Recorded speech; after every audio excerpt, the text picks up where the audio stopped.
दोस्तों आज की इस वीडियो के अंदर मैं आपको बताऊंगा कि ग्लो रोड पे अगर आपको कोई ऑर्डर रिसीव होता है तो उसको डिस्पैच करने का क्या प्रोसेस है। तो उसी के अंदर मैं यहाँ पे आपको दिखाऊंगा कि अभी मैंने यहाँ पे जो ग्लो रोड का अपना सेलर पैनल है वो मैंने लॉगिन किया हुआ है। और इसके अंदर मैंने कुछ टेस्टिंग पर्पज़ से लिस्टिंग इसमें की थी, क्योंकि जब मैंने इसमें फ़र्स्ट टाइम लिस्टिंग की थी तो इसका भी मैंने एक वीडियो बनाया था और काफ़ी टाइम के बाद जो है सेलेक्टेड प्रोडक्ट जो होते हैं उसी को ग्लो रोड के अंदर अप्रूवल मिला है मुझे सेल आउट करने का, और बाकी के जो प्रोडक्ट हैं उनको क्यूसी रिजेक्ट कर दिया गया था।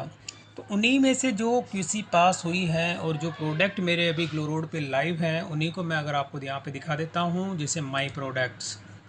तो ये मेरे माई प्रोडक्ट्स में आप देखेंगे टोटल अभी 4 ऐसे प्रोडक्ट हैं जो कि ग्लो रोड पे लाइव हैं।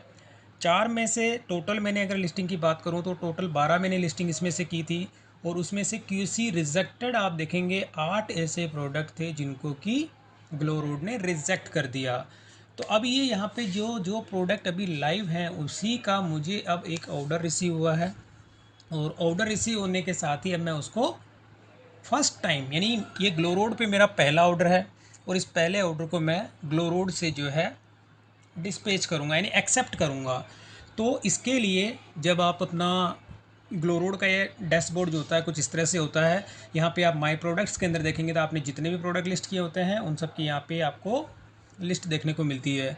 और इसी के अंदर अगर आप यहाँ पे ऑप्शन दिया जाता है अपडेट इन्वेंट्री का, मार्क आउट ऑफ स्टॉक का, अगर आपके पास इसकी इन्वेंट्री ख़त्म हो जाती है तो आप यहाँ पे इसको मार्क आउट ऑफ स्टॉक भी कर सकते हैं। और इसमें साथ में कैलकुलेटर का जो दिए सिंबल दिया गया है, तो यहाँ पे आप देखेंगे कि ब्रेकअप जो होता है, यानी कि आपको लिस्टिंग प्राइस आपकी 390 रुपये है और ग्लो रोड का जो डिडक्शन है वो 83 रुपीज़ है, और नेट पे आउट यहाँ पे निकल के आ जाता है 307 रुपये। तो ये हो गया इसके अंदर। और अभी मुझे ऑर्डर जो रिसीव हुआ था इसी बैग का रिसीव हुआ है, और इसी के अंदर मैं आप पे आ जाता हूँ अब माई ऑर्डर्स पे। और माई ऑर्डर्स के अंदर सबसे पहली स्टेप होती है यहाँ पे एक्सेप्ट एंड कन्फर्म एड्रेस।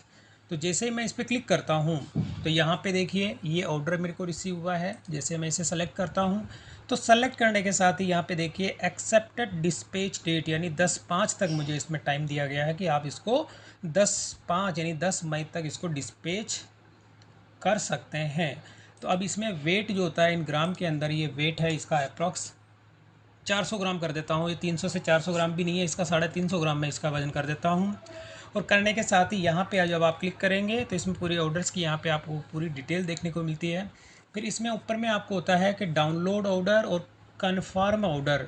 जब मैं डाउनलोड ऑर्डर पे क्लिक करता हूँ तो इसकी एक CSV फाइल या एक्सेल फाइल जो होती है वो यहाँ पे आपको देखने को मिल जाती है, और इसके अंदर इसका ऑर्डर ID नंबर होता है, वो सारी की सारी डिटेल्स, और इसके साथ ही आपका स्टाइल कोड जो भी इसमें होता है, और ट्रांसफ़र आपका प्राइस जो होती है वो यहाँ पे शो कर देता है। तो ये तो हो गया ऑर्डर की डिटेल। अब इसको मैं कर देता हूँ कन्फर्म ऑर्डर। मैंने इसको कंफर्म कर दिया, और ये मेरे स्टोर का जो एड्रेस है SS डिजिटल इंडिया, ये मैंने कंफर्म किया। और कंफर्म करने के साथ ही अब मैं यहाँ पे कर देता हूँ प्रोसीड। तो मेरा जो ये ऑर्डर है, यानी कि ये मेरा पहला ही ऑर्डर जो है इसके अंदर ग्लो रोड पे मुझे रिसीव हुआ है, और इसी को मैं यहाँ पे अभी कंफर्म मैंने कर दिया। कंफर्म करने के साथ ही अब आपके सामने यहाँ पे आप देखेंगे download selected invoice and manifest. तो आपको जैसे ये सेलेक्ट किया और सेलेक्ट करने के साथ ही अब आपको इसमें कर देना डाउनलोड इनवॉइस। तो जैसे आप इस पर क्लिक करेंगे तो यहाँ पे आप देखिए इसका जो इनवॉइस है वो इस तरह से यहाँ पे डाउनलोड हो जाता है, और डाउनलोड होने के साथ ही अब मुझे जो है इसको डिस्पैच करना है।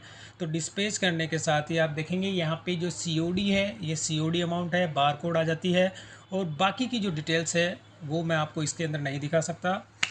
तो अब यहाँ पे देखिए ये प्रोसेस हो गया। अब होने के साथ ही अब ये क्या होता है कि मैंने इसको जो है पूरा इन्वॉइस मैंने कंप्लीट कर लिया, और कंप्लीट करने के साथ ही अब आप देखेंगे इसकी जो सेकंड जो स्टेप होती है, यानी कि आपने इन्वॉइस और मैनिफेस्टो जो डाउनलोड कर लिया, अब इसमें थर्ड जो स्टेप रहती है, अब ये थर्ड स्टेप होती है मैनिफेस्टो और लेबल जो इसका प्रिंट निकालना होता है। तो आप यहाँ पे क्या करेंगे, इसका प्रिंट और अपलोड, जैसे आपने इसमें कर दिया प्रिंट, तो इसके अंदर क्या होता है कि इसका मैनिफेस्टो ये निकल के आ जाता है। और मैनिफेस्टो के अंदर जब भी आपका ये पिकअप होता है तो उस केस में आपको ये पूरी फिलअप करनी होती है। तो ये इसका मैनिफेस्टो मैंने निकाल दिया, और ये आपको अपडेट करके इसमें अपलोड करना होता है। तो ये इसमें आप देखेंगे कि ये शिपमेंट प्रोवाइडर है, यहाँ पे डिलीवरी है, और यहाँ पे मैनिफेस्टो आईडी यहाँ पे जनरेट हो गया है। तो ये एक सिंपल सा इसमें प्रोसेस होता है। जैसे ही आप इसके अंदर अपना मैनिफेस्टो इसमें अपलोड कर देंगे तो ये तीसरी स्टेप है वो भी यहाँ पे कंप्लीट हो जाएगी।